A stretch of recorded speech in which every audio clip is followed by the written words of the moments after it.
Good evening and welcome to the Week in Review. I'm Paris Schutz. We'll be joined by our Week in Review guests in just a moment, but first, some of today's top stories. A Democratic state senator who was crucial to the passage of the revised Safety Act has died suddenly. Champaign State Senator Scott Bennett was pronounced dead this afternoon after being rushed to the hospital yesterday. Reports in Champaign indicate that Bennett died of natural causes. Bennett was a former prosecutor and had been a member of the Senate since 2015. He was a chief negotiator of the revised Safety Act bill that the governor signed this week. We'll have more on that in just a moment. Cook County State's Attorney Kim Foxx is announcing new measures aimed at cracking down on unlawful or botched police raids. The state's attorney's office says law enforcement seeking a Cook County prosecutor's review on a search warrant has to report back to the office on the results, namely if a judge signed it, whether or not it was carried out, whether someone was arrested, and what police seized. This will allow the state's attorney's office to compile data on search warrants, and a representative says it's all about increasing transparency around the process. And now to our Week in Review panel. Joining us are Laura Washington of the Chicago Tribune and ABC 7 Chicago, Shia Kappas of Politico, our own Amanda Vinicky of WTTW News, and Steve Daniels of Crain's Chicago Business. Here's our agenda tonight in politics: dirty tricks and accusations of bribery in the race for mayor, a push for an assault weapons ban in the state and federally. Will Illinois add abortion protections to its constitution, and can alderpeople force removal of the Trump Tower sign? So a lot to get into, but before we get into that, Amanda, I want to talk about the death of this state senator, Scott Bennett. Condolences are pouring in this evening. What happened here? It's sad. He was only 45 years old. He has young children, twins, who I believe are 9. He was, as you noted, rushed to the hospital. It was quite sudden. Apparently, according to a statement from his wife, he had a brain tumor, and he died from complications of that. And this is something that apparently he had not known about. So it really was sudden, unexpected, and terribly sad. You noted, Paris, that condolences are coming in, pouring in, as are memories of him. I mean, this is a man who was known for being principled, for being warm, for being kind, and people on both sides of the aisle sending in condolences, yeah, as one would do in the situation. But Shia Kappas, part of his legacy, I guess, at the end will be the Safety Act. At least the last thing legislatively that he did. This revision might not have happened, but not for him. That's right. He was a measured lawmaker who Republicans and Democrats respected. So when he came forward with those adjustments, those tweaks to the very controversial law changing bail reform, people paused and listened, and that just kicked everything in and led to the passage. It changed the narrative, really, right. I think, of the whole conversation, because he had a position that was not appreciated by progressives, but nonetheless sort of gave cover, I think, to Governor J.B. Pritzker when he was asked a lot of questions on the campaign trail. We talked to the state's attorneys from various counties that were kind of on the fence, and they said that they had a direct line to him. He was the person they were going through. Right, a former prosecutor. So very sad news, and of course our condolences to his family and friends. All right, let's get back to the mayor's race, city politics. Laura Washington, let the games begin. Mayoral candidates Jamal Green, Willie Wilson trying to knock each other off the ballot, as they did 4 years ago. There's a new wrinkle here. Green is accusing Wilson of attempting to bribe one of his staffers to jump campaign. So let's listen to a controversial phone call about this issue. Willie got money. He paid a lawyer. Don't pay the lawyer already. But I'd like to get it over with. If you withdraw, I will take care of you. And you can tell me how much you would need. This is the voice of Ricky Hendon, the guy running Willie Wilson's campaign, saying, hey, what do you need? Come over to our campaign. Laura, is there anything, follow the law here, or just kind of gamesmanship? Well, I mean, I think the key words were is how much you will need, not, you know, maybe a job, maybe we'll take care of you down the road. But part of the conversation, he mentioned his family, he mentioned the fact it was Christmas time. It comes across to me as an offer, some kind of an offer of some kind of a monetary bribe. One of the big questions there is whether or not both parties knew they were being taped, because it's illegal to do that in Illinois without both parties being aware of that. I suspect that it's a dual-party consent state. Right. And I suspect that Ricky Hendon wouldn't have been quite as forthcoming if he knew he was being taped. So that raises a whole other question about the legality of it, but it doesn't change the fact that it's a really bad look both for Ricky Hendon and for Willie Wilson. Jamal Green is the guy that got knocked off the ballot 4 years ago. We don't really know much about him. He's a community activist. Why do you think the Willie Wilson campaign is interested in poaching his people? Well, Willie Wilson says he is not going after Jamal. But It's Ricky Hendon, because Ricky Ricky Hendon and Jamal Green don't like each other, and so it's a battle between them. And Willie Wilson is like, hey, I don't like bribery either. Come on, guys.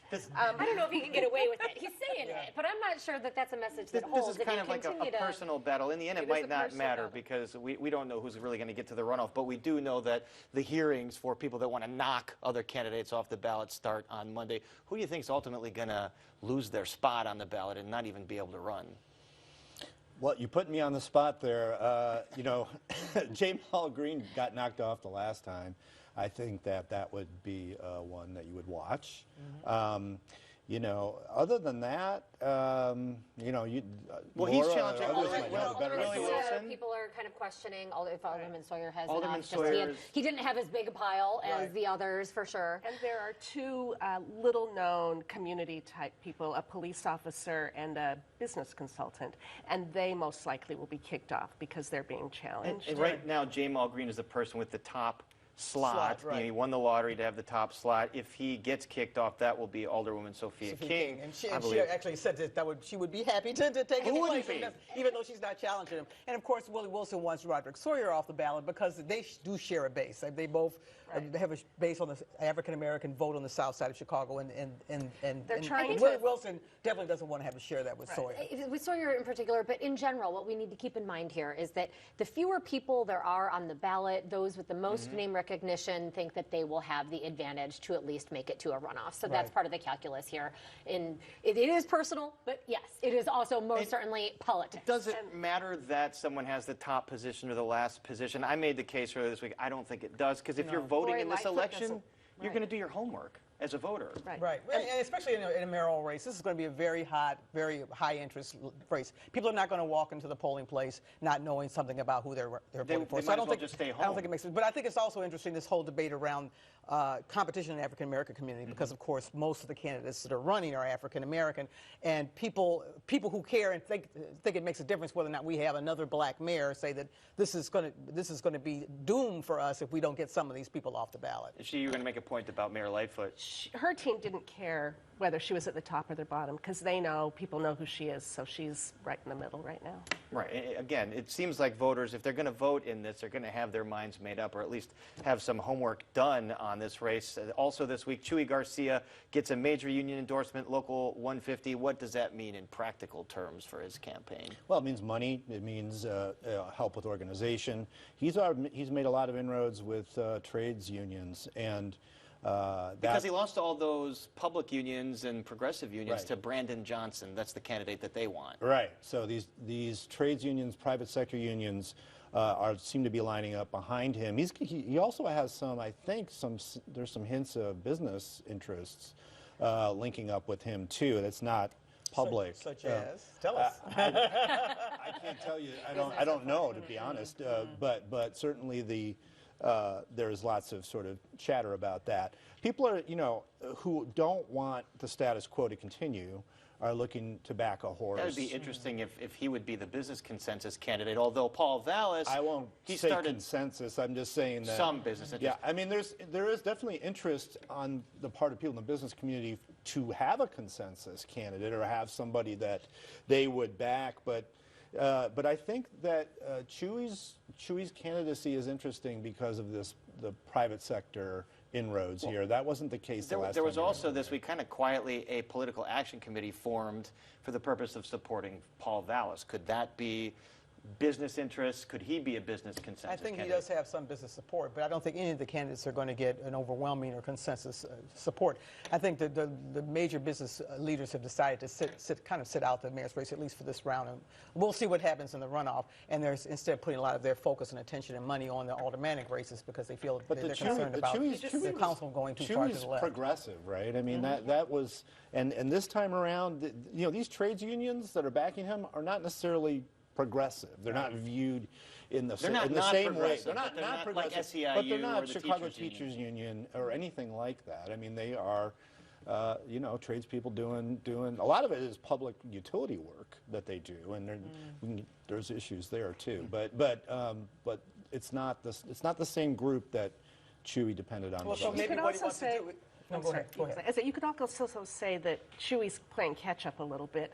He just got in the race, so that's why the unions are coming around now. Where Lightfoot has already got half a dozen unions, and then CTU obviously. And I think Brandon this discussion Johnson. matters because it means like who's going to get the money, and then who's going to be up on the air with commercials to get their name recognition.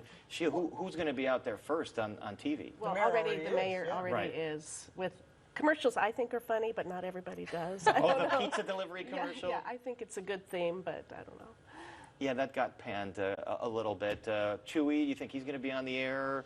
He probably Brandon Johnson will. with all that Sure. CTU I mean, money. here's the thing. I think Because he's got to raise his name recognition. He's got to raise his name recognition, but he has these huge endorsements from very powerful progressive players that have a lot of money and they have a lot of people. What the Garcia doesn't have them. You're right. It is a different dynamic, a different race. But the fact that he is bringing these constituencies on board and behind his campaign is telling. Where would this conversation be? We know he's got name recognition, but without money and endorsements flooding in, we'd be saying, hey, wait, where is Chewy? What's going on with his race? Right. He doesn't have anybody.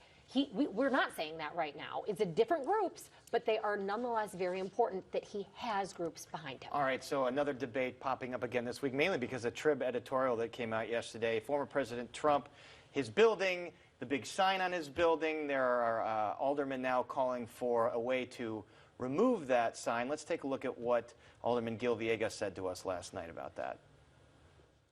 Right now we have our legal team taking a look at expanding for those that are that have signs that are convicted of crimes and expanding it to tax fraud. All right, so the argument here, Laura Washington, is because his company was convicted of tax fraud because of his comments about the Constitution. It's time to relook at this, but really, is there any legal way to force a private company, private developer, to take their sign down on their own property? Well, I mean, the Tribune originally argued years ago that this would be a big legal fight that the city would lose if they tried to do it. Now they're saying, well, maybe let's take it on. I think it has to be tested in court. I think that, you know, the issue I think that Villegas and others are trying to push is that this doesn't reflect the city. This doesn't reflect the city's values. We can't have this brand, overshadowing our city. But that argument's been going on for years, and they got that sign up there before there was. But they also get a lot of political hay out of doing this. Whether or not they it's ever election season. Get the sign down, they can look good by beating up on organization Trump. is now a convicted criminal enterprise in New York. So that was part of the timing of that's certainly what the Tribune, what triggered their editorial.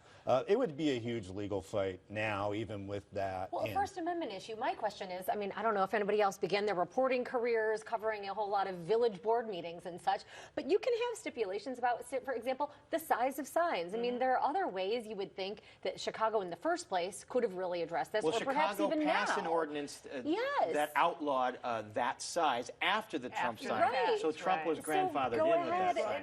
And Trump got the sign because he gave a big campaign Right, contribution to political Rahm Emanuel, and because he had connections to Ed Burke, and it was all fine and well when the money was Ed flowing Burke, from his former Trump. property tax lawyer. Exactly, absolutely.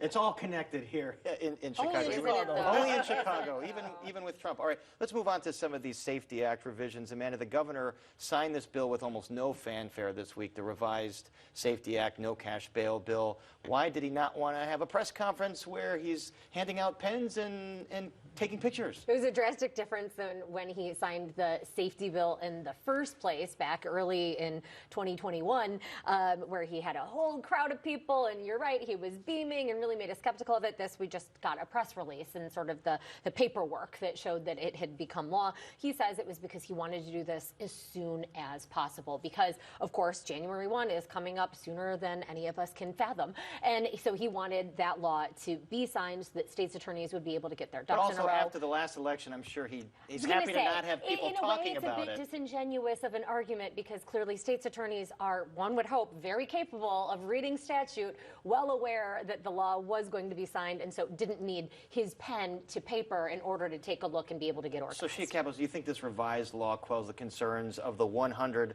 out of 102 Illinois county states' attorneys that said we're not so in favor of this? I imagine they're still not so in favor of it, but now it's law, so they've got to step up and start following it. They have to follow. They have to start prosecuting in this way and having detention hearings. There were some states' attorneys, Kane County, Lake County that said, we do like the idea of it, but we need to just revise the language a bit. So, Amanda, what is, very simply, what is different now? Ooh. That is a difficult thing to answer simply because the law is so complicated, as is the trailer legislation. But really what it does is address some of these primary concerns that states' attorneys had that really said their implementation was going to be problematic, especially come January 1, where they might have had a flood of issues with people who were in jail now under the old rules and what would happen to those individuals in custody. So among the changes, it sets forth a plan for that. And it also lays out some specific crimes that can be detainable. Some of these are sort of dangerous that folks said, okay, why was that left off in the first place? And states' attorneys were particularly concerned that they weren't spelled out in law. Again, something that critics say, no, there was cover, but a lot of states' attorneys said, no, if you read it, there wasn't. So again, if you talk to some of the backers, they say it's clarifications. Right. You talk to some of the states' attorneys, they're going to say, oh no, these Right, were because the major language wasn't modifications. clear, but also judges now are going to have the leeway to say, all right, if we think you're going to be a flight risk, then we can rule that you stay detained. Judges will have the final say, and that wasn't clear before. And I think that was part of what the whole campaign debate was about, was this alarmist language that people are going to just suddenly going to be just let out of jail without any kind of oversight or discretion.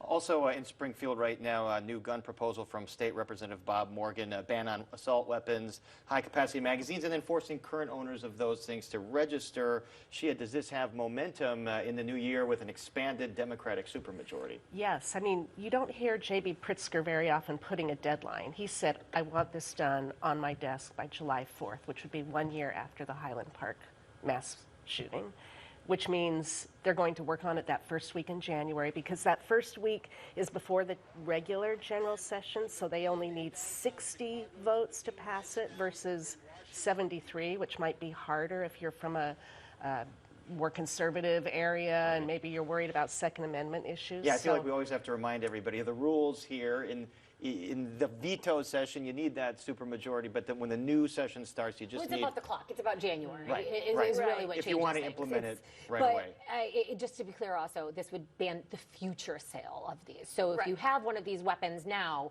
it's not like you'd have to turn But you it have in. to register. You do have to register. But which could be problematic. And you can still be a hunter. You could be a hunter with an underage person who wants a gun, and that's okay. If you're 17-year-old and your dad are going to go, hunting, it's okay. And if you're in the military, it's okay. But it's Raise assault the age weapons. to 21. It's of the assault point card weapons, otherwise. right. But you could be a hunter and use these assault weapons. So I mean, No, not the assault weapons. Not assault Okay. weapons, but you. And we think that gun shop owners, I mean, they've already said they'd probably sue here. Not probably, Barrett. They will. They're gonna sue. They have the resources to do this. But also, Governor Pritzker, if he wants to run for higher office here, this is quite a feather in the cap if he does get this. It's a compelling narrative if indeed he enters the race for president at some point. Well, that's one reason why he's been so vocal on this. I mean, as he should be ever since the Highland Park shooting, and that's why he's been so vocal on abortion rights. These are two major issues that would be very important for him to be able to lay out as part of his record if he were to run At the for same president. time, we don't exist in a vacuum here in Illinois. What impact does it have when the surrounding states have much laxer gun rules, as they have for a long time? Guns can still flow to Chicago streets. Yeah, not a lot. I mean, I think that's what we've already seen, is that's where the guns, the majority of the guns come from that are on the Chicago streets, are not coming from gun shops in Illinois. Well, to that end, you have some of the survivors of the Highland Park shooting, some doctors who say that they are going to D.C. with evidence they believe that mass shootings are a public health epidemic and are making the argument for a federal assault weapons ban. Right. They're encouraged, think that they are going to somehow be able to muster this through by You the have a end of the year. Republican That is House a very, very, and well, a they slim want it done. majority in the They Senate. want it done right now, right and then now. done. It doesn't seem to be on the agenda. That seems there right very difficult. They're trying. Shia, you want to jump in here? Yeah, so a federal law was passed in the summer that does ramp up, gives police more power to target people who bring guns from out of state. And this legislation tries to beef that up a little bit more. So police have more power, and it becomes a felony if you come from out of state with a gun that's... We'll have to see how this plays out. Let's move on to some business news. Area layoffs, are they a harbinger of an impending economic downturn? The historic Pickwick Theater may not close in January after reports that the owner wanted to sell it. Old Orchard Shopping Center renovation plans include apartments, and the School of the Art Institute rescinds Kanye West's honorary degree. Let's start with the economy at large. There are a lot of announcements of layoffs even today out in an auto plant in Belvedere, more than 1,300 layoffs. The tech sector's been struggling. Are these a harbinger of perhaps a downturn in 2023? Well, there's certainly evidence that companies are preparing for a downturn in 2023, and sometimes, you know, you can make your own prophecy come true based on the actions that you take just in preparation, just out of an abundance of caution. We've seen layoffs in the tech sector before this week already happening. It's not a good harbinger really at all, and the question isn't in 2023 whether there's going to be a recession. Is it going to be a deep one, or is it going to be a mild one? Almost every recession is accompanied by job loss, and you know, this one's no different. And the plant in Belvedere, by the way, a particularly interesting one because there have been hopes it would be turning into an electric vehicle manufacturing plant, something that Illinois has these tax credits for. Also bulked up those tax credits in the lame duck session that just ended, and the governor's just signed that. And yet, with it shutting down, that does not bode well. Illinois is having a hard time getting some traction there, and it's seen as the industry of the future. It's a big priority for Governor Pritzker. It's been a big priority for a couple of years. We've got neighboring states that are doing a lot better than we are in terms of attracting that kind of manufacturing. So something to watch. Also, business struggling. The historic Pickwick Theater in Park Ridge. Looking at some of the photos of this place, it's a beautiful theater. Yeah. The owner there says it's really hard for small theater owners because everything's a megaplex. Also, there's like half the amount of movies now in theaters, so not as many people going out. Is this another sign of the times here in this industry? How did these small mom and pop theaters survive? Well, it's a sign of how few people are going to see movies. Yeah. For if it's all streaming, I mean... Yeah, I mean, and when they are, they're going to see superhero movies, and you're not going to go to the Pickwick Theater to go see, I don't know. Spider-Man. Now that I've seen pictures, I really want to go. It looks so pretty. Yeah. But there's talk of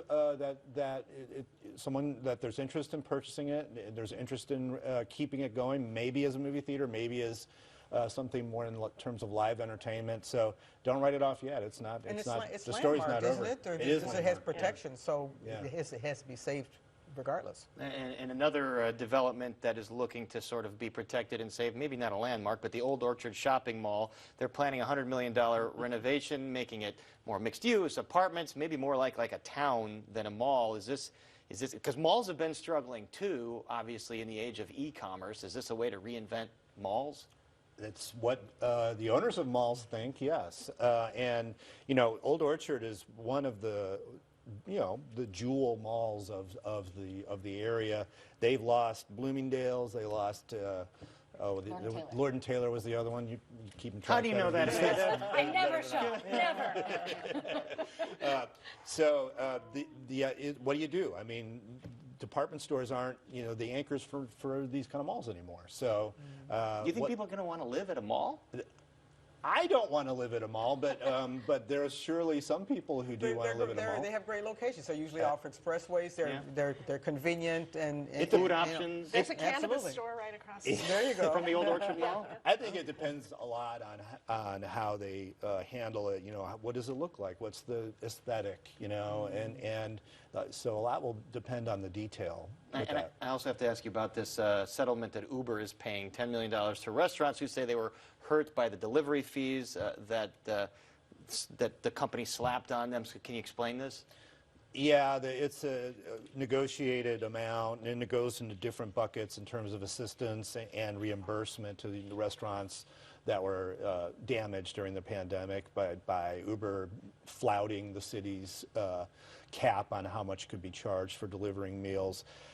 Man, it almost seems like a long time ago, right? That we, even though it wasn't, that we went through all of this. That were listed as available on Uber Eats that the restaurants didn't know. Right. They didn't even know, which caused such headache. Right, I mean, incredible. And the restaurants. I mean, it's been detailed over and over again. But how much those people went through just to stay alive and live another day. It's to their great credit that we have as many restaurants Still around. And then you got, you know, the Ubers of the world trying to take advantage. So it sort of puts a exclamation or a little period at the end of this problem. All right, well, you just put a period at the end of our discussion tonight because we are out of time, although we'll continue it in the epilogue over credits. Our thanks to Laura Washington, Shia Kappas, Amanda Vinicky, and Steve Daniels. And that is our show for this Friday night. Don't forget, you can get Chicago Tonight and the Week in Review streamed on Facebook, YouTube, and our website, WTTW.com/news. And be sure to join us tomorrow night at 6 for Chicago Tonight Latino Voices. Then immediately after that, Chicago Tonight Black Voices at 6:30. And then we're back at 7 o'clock next week. And now for the Week in Review, I'm Paris Schutz. Thank you so much for watching. Stay warm and have a wonderful weekend. So we got to this talking about Laura Washington. Now, the Art Institute. Yay, whatever it is. The Art Institute rescinds I was degrees. at that when he got it. I remember being invited and like sitting up there and watching him get the whole thing. It was funny. A nice honor, but it seems like it's over for him for any kind of endorsement or any kind of association. And why would it not be? Himself in deeper and deeper. I don't get. You know, a lot of people think there's mental illness there, and that would make the most sense. You know. But a mental illness doesn't just make you anti-Semitic. I mean, like, what else is going on here? That's probably true, yeah. But if you were on medication. Closed captioning is made possible in part by Robert A. Clifford and Clifford Law Offices, wishing all a happy and healthy holiday season.